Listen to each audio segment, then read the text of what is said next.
All right, hello guys. So we should be live. We're doing episode 2. These are getting a little bit confusing to me because I just did the notes for chapter 3, which is Catelyn 1. So a little confusing when I just did the notes for that, and I'm going to record that tonight, but then I'm also doing a stream that's talking about chapter 2. It's okay. I'm not going insane. It's going to be fine. Hopefully you guys all have had a great day and you're ready for the weekend. And we'll get into this quick summary of chapter 2. So remember, if you guys have questions about chapter 2, you can either put them in the video, which I would highly recommend doing, or you can, I guess, message me on Instagram. Either one of those work. I'm going to go to the actual chapter and make sure it didn't have any questions on it. And if it did not, we will just continue with the actual summary and all of that. So let me open that up real quick.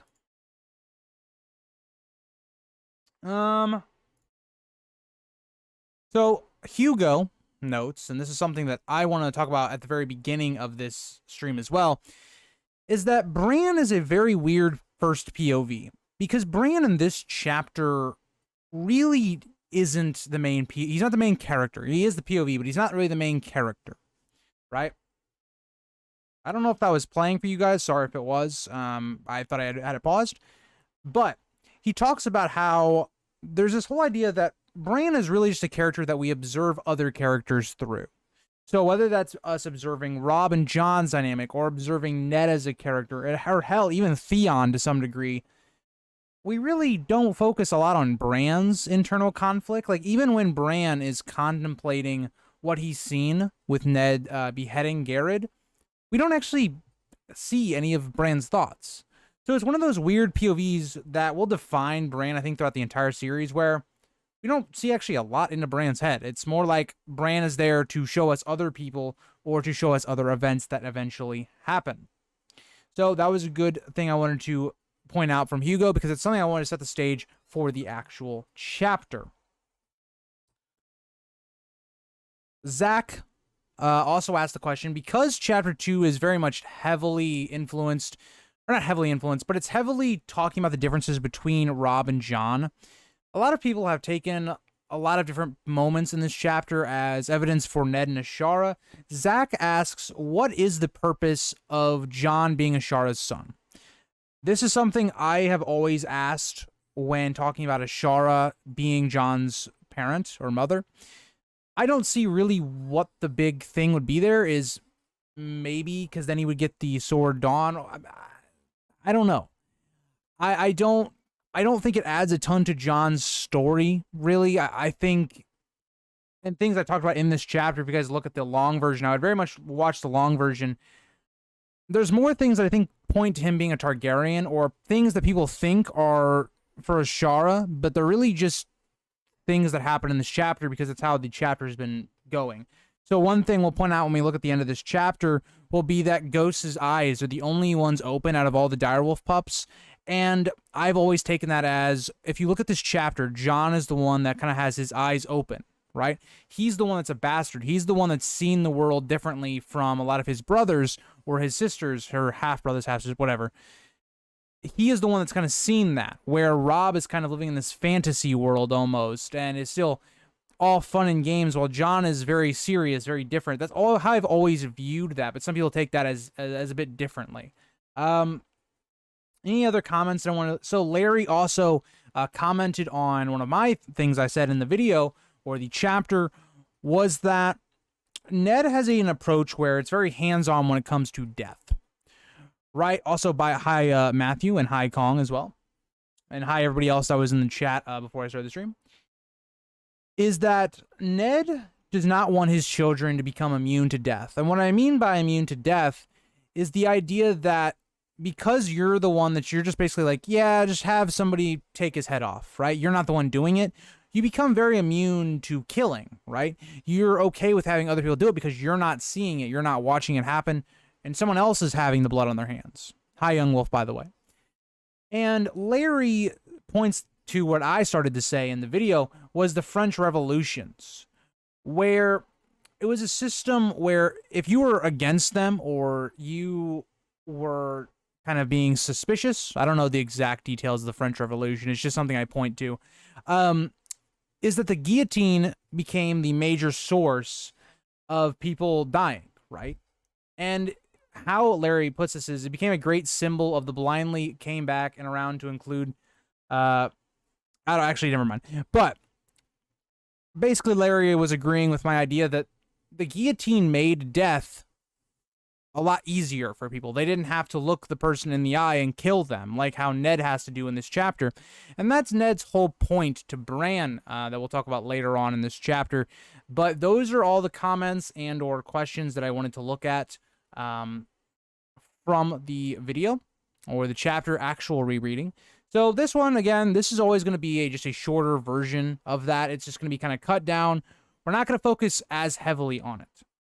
So this chapter focuses with Bran, and there's been this guy who the audience, or we know that is Garrett, and he has been caught at some small holdfast, and he has been held for Ned to kill him.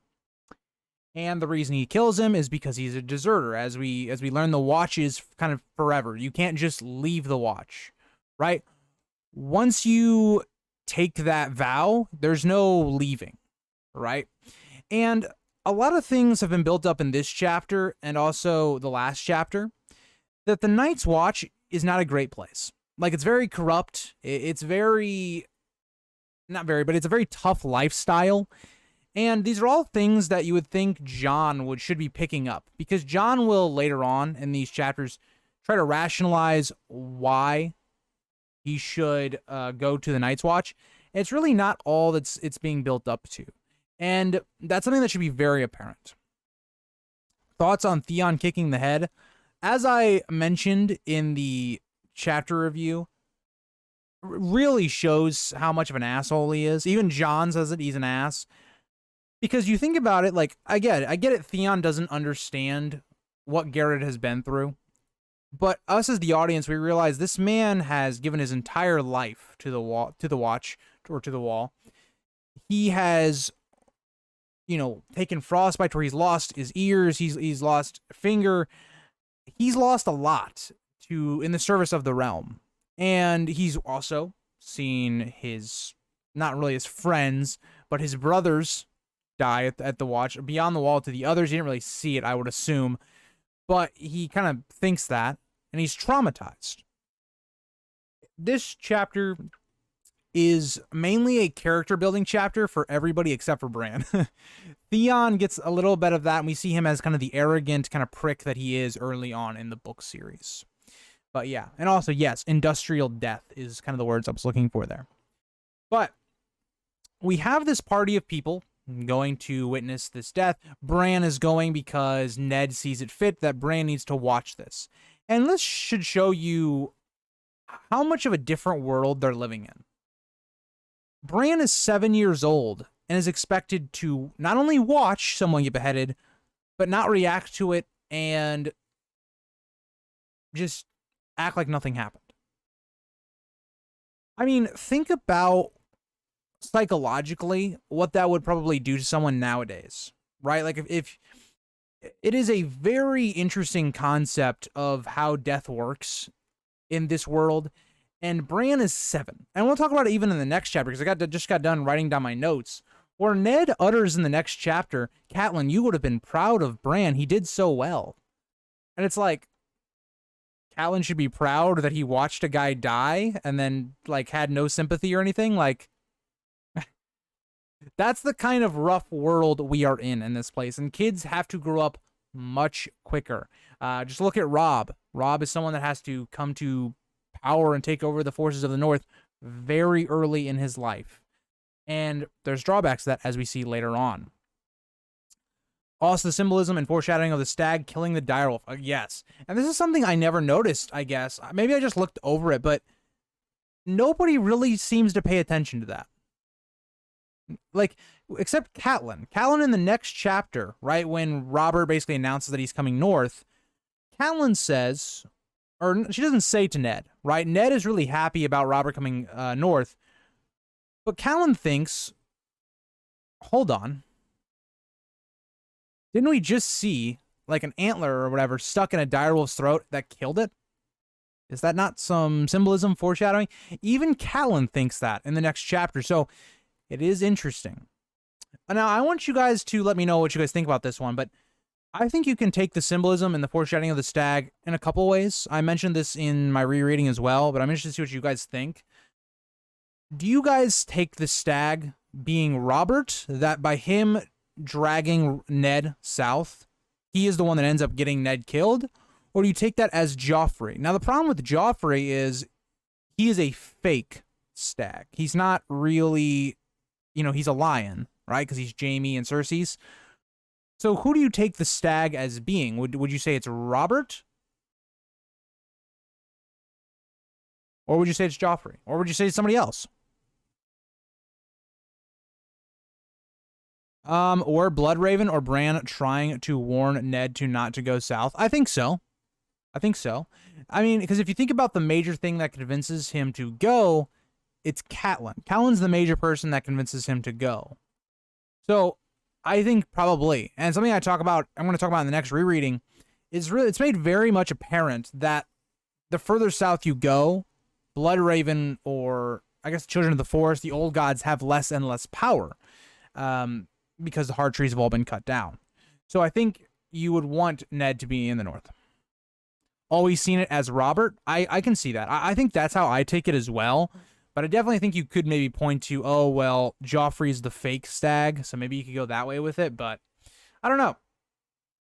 Also, in this beginning kind of section, we get that Mance Rayder is the king beyond the wall, and there's a little bit of discrimination against the wildlings. Like, Old Nan calls them cruel and slavers, which is not entirely true. But yeah. I never really understood how the stag foreshadows Ned's death. Feel like it would have made more sense if there was a Shadowcat or a Mountain Light, even though Ned said they're not.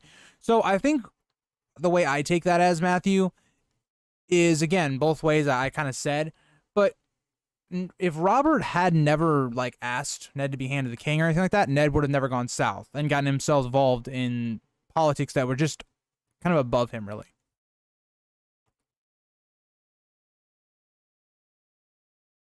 Maybe, Jesse, maybe. Because that's another interesting thing, is that the book and show portrayals of Ned are kind of different, where Ned takes the threat of the others a bit more seriously. Ned in the next chapter kind of brushes it off, where Ned utters this phrase in the next chapter that if this keeps getting worse, which it probably will with Mance Rayder and the Wildlings, he's going to have to go out north of the wall and defeat them. And Catelyn's like, there's a lot of things worse than the wildlings up there, like the others. And Ned's just like, the others? You silly woman. They've been dead for a long time.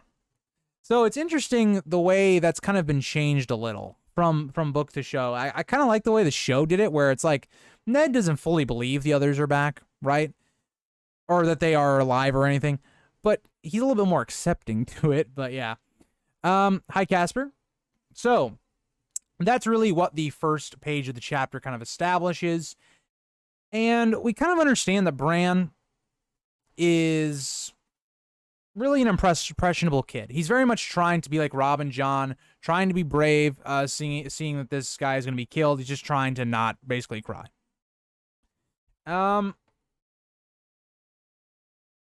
That's another good point that Young Wolf brings up about the stag horns.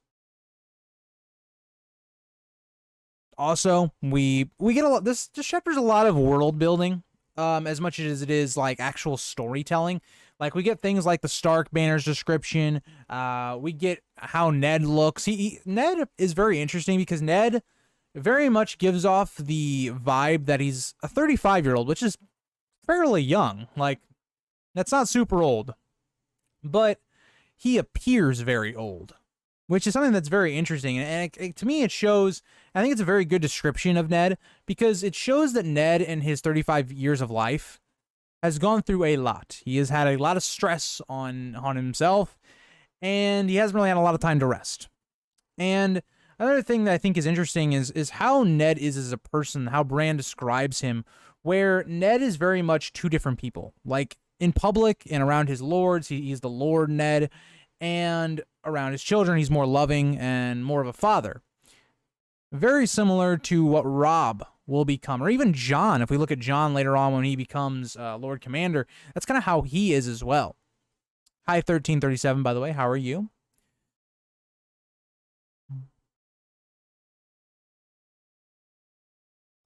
All right, continuing on. So continuing on, Garrett is basically brought to his knees.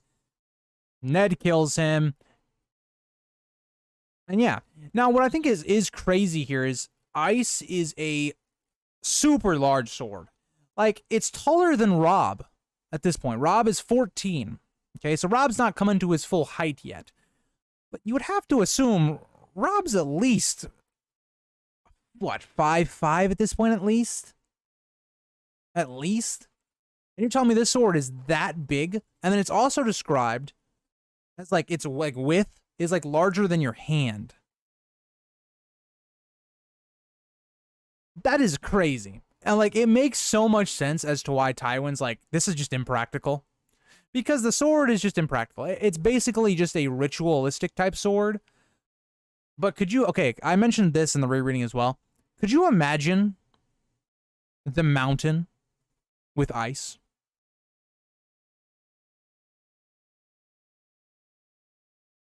That would be a very scary thought. People were shorter back then. That's possible, but Robb is described as being kind of tall and like muscular. So, I don't know. Maybe. That could be possible, though. That's also a good point, that in the north, you would, like, you would age differently. Like, people that live in Florida, right? You in the heat and stuff like that, it would make it to where you don't age. Like, it doesn't make it visually. You don't age as quickly. But that's just an image that goes through my head, is that Gregor with ice. Man would be unstoppable. You couldn't kill him. He'd be unkillable. I don't know. But we give Ned giving his speech, basically saying, I sentence you, blah, blah, blah. Garrett dies. And something I also wanted to note here is that Garrett has a very clean death. Like, we don't see this very often, where it's a clean death, it's one sword swing, he's gone, right? I just thought that was something interesting to show, again, that Ned is a very honorable character, and he is kind of surrounded by a world that's not very good and honorable.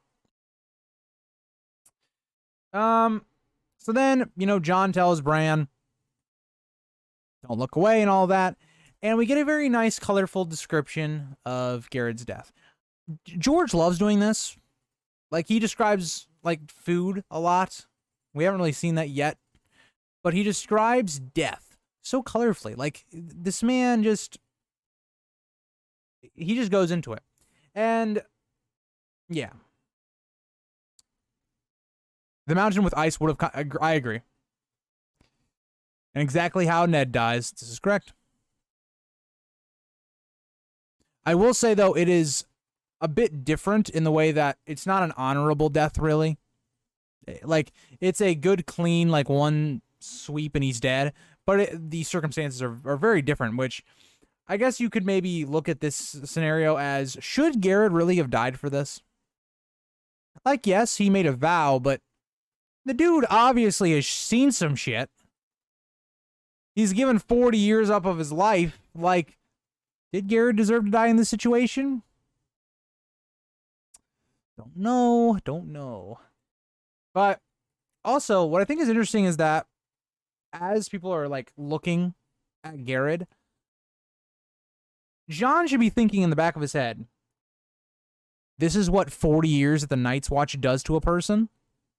Let's not go there. Like, bad place. But Jon is still very young, even though I think he is very clever and smart. But, yeah, it is very interesting the way that kind of works.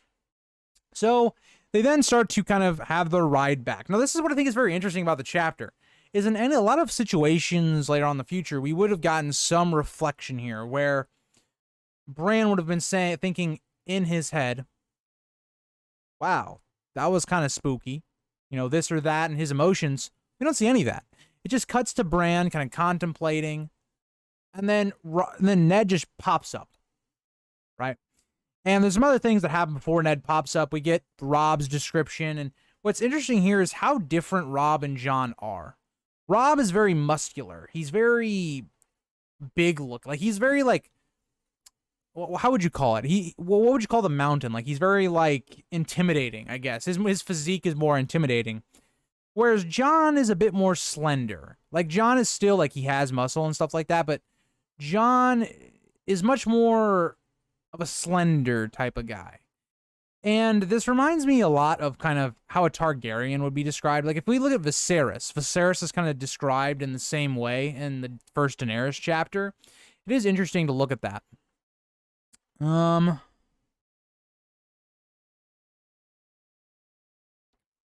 Agreed, Casper.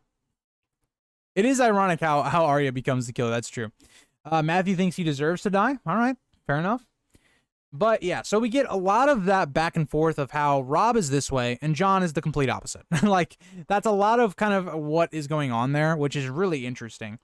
But yeah. Also, something I want to note in the next chapter is that all of the Tullys look the exact same. Like, generation down. Callan tells us, like, they all look different. Or no, they all look the same. Why did I say different? Which I think is very interesting when you look at how Jon is. Where Jon doesn't, like, look exactly like Ned. He looks similar to Ned. He's the most that looks like Ned out of all the group. But he doesn't really look exactly like Ned. And then if his mother's Ashara or Lyanna, he also doesn't look exactly like how the others were. Because that's a very similar theme we see with George, is that he likes to make all of his characters look very similar. But, yeah.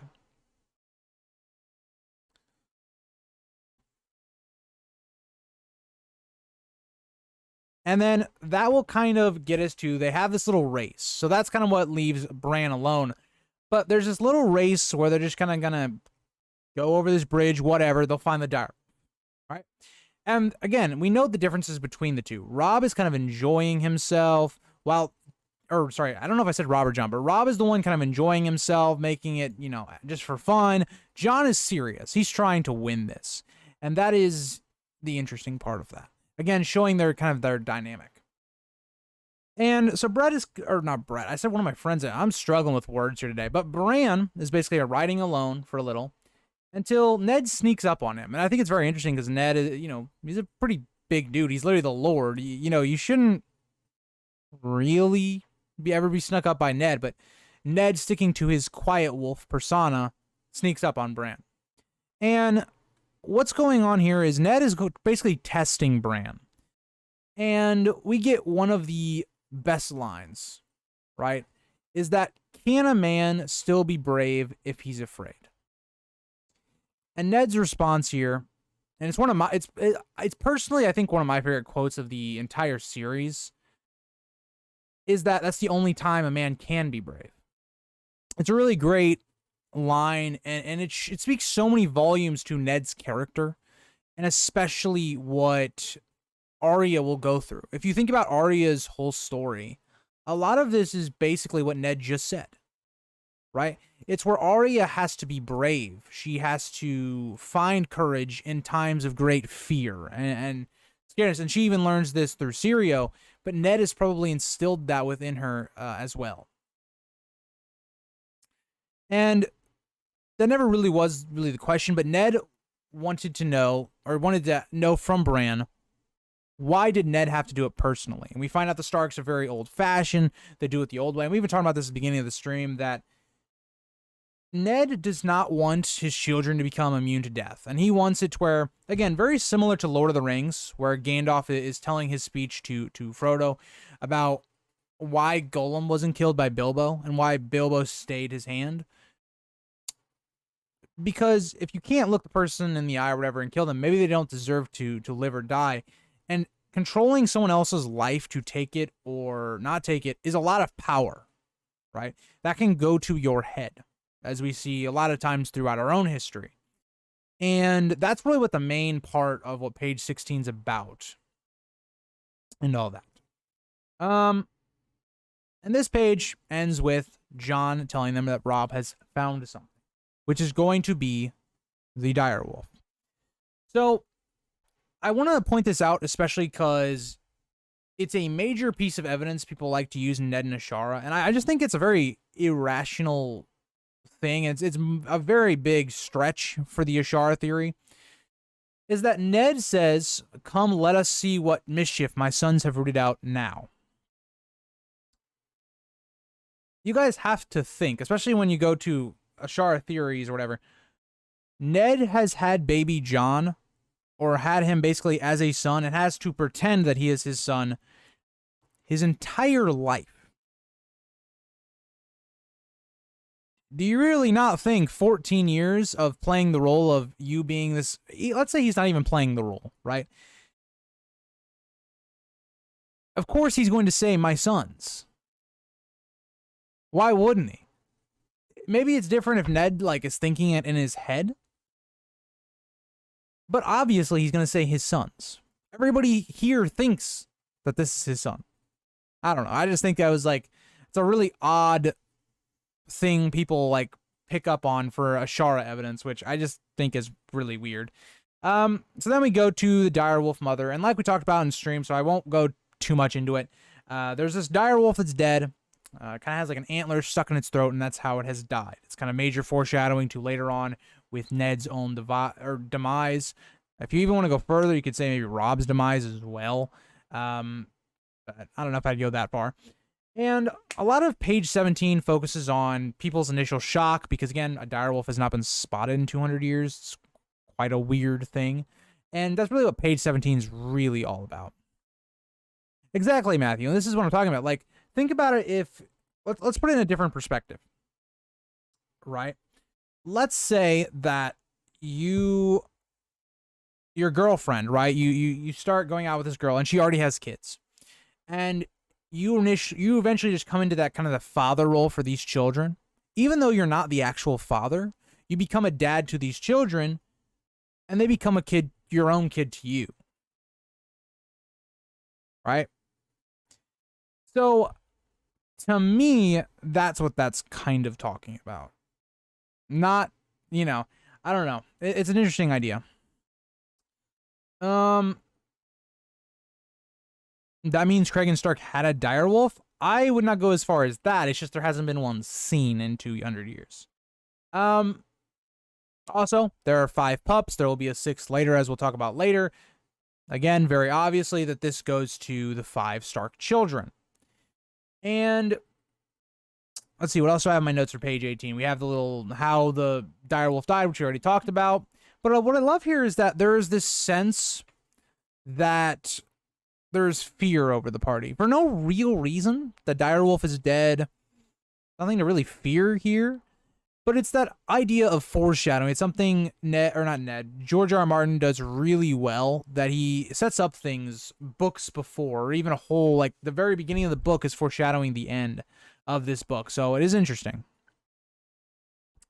Or part of the Maester conspiracy during the dance is also driving out the direwolves in the north.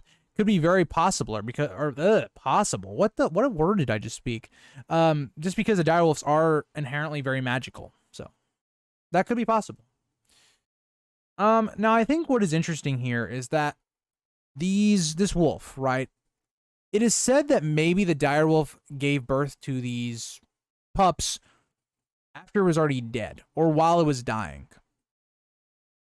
Does that not remind you of something? Lyanna giving birth to Jon on her deathbed?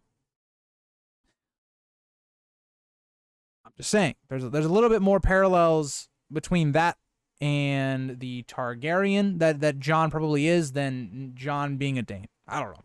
I think that makes a little more sense, but it is interesting. I guess you could argue that, okay, well, all the pups were born on the deathbed, and that's not really what happened. So, I don't know. We'll see. And this move gets us into page 19. Now, page 19 is all about the focus of what do we do with the direwolf, right? These are very dangerous creatures. Should we kill them? Should we keep them? The only real the only real people that are supporting keeping the direwolves are the Stark children themselves. So that's only really Robb, Bran, and then Jon. And everybody else is kind of like, yeah, we should just kill them. Like, these are dangerous. We don't need these around. There's probably a reason they've been gone for 200 years. And Jon, being kind of the cunning person he has, I haven't really talked about that a lot in this review because it's kind of a short one. But Jon sees that, hey, okay, there's 5 pups for the 5 children, and he even excludes himself out of it, showing his selflessness that he, as a person, is willing to say that, yes, I'm a bastard, I, don't belong, just so these other people can have direwolves. That shows a lot of Jon's character out there. And kind of this is just enough to change Ned's mind.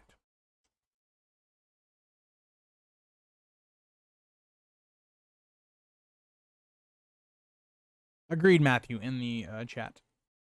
So, I think what's very interesting is that when Jon says, he is not, a true Stark, there's a bit of irony in this situation for Ned. Because I think Ned realizes he's just sitting here like, either theory you go with, right? Jon is a Stark. And it's very interesting on that whole idea. But I thought that was a little interesting. Now, another idea here that I didn't really catch, I think, in the last reread, is that Robb mentions that they won't let the direwolves die. Like, Ned's like, hey, no matter your best efforts, some of these direwolves may die. They're young. They could die. Right? And Robb says, we won't let them. Now, let's fast forward to book 3, where Grey Wind is telling Robb, or not really telling him because he can't really talk to him, but giving him every indication that they should not be going to the twins. This is bad. He does not like the phrase. And Robb basically has Grey Wind locked up, doesn't listen to him, and gets Grey Wind killed and himself killed. Interesting foreshadowing for book 3 that's happening in book 1. But yeah.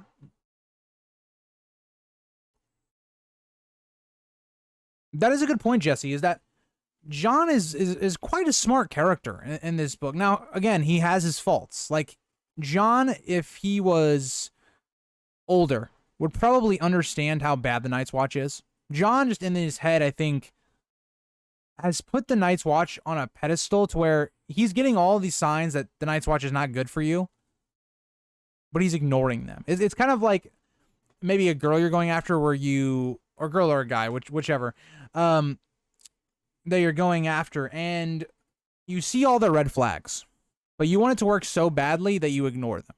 It's kind of how I look at Jon's relationship with the Night's Watch before he joins it. And what I really want to notice here, and I've already talked about how Ghost's eyes are different. Like, you can actually see them. For once, they're open. All the other ones are not. And that really shows how Jon is the character that he's really open to the world. He sees a lot more than a lot of the other Stark children, which, again, isn't a ton because they're still very young. But Jon is the one that has kind of developed the most. And this chapter has really been a major focus on other characters besides Bran. Like, think about what we learned about Bran in this chapter versus what we learn about Jon, Ned, and Robb. Like, we still really don't know anything about Bran. Like, we don't even have a description of what Bran looks like. Right? We don't understand what Bran is motivated by. We just know Bran wants to be like his brothers and wants to make his father proud. That's the only development Bran gets in this entire chapter. So this chapter is very much about establishing the Stark house, establishing certain things, customs, this and that. But it's very much not really a Bran POV.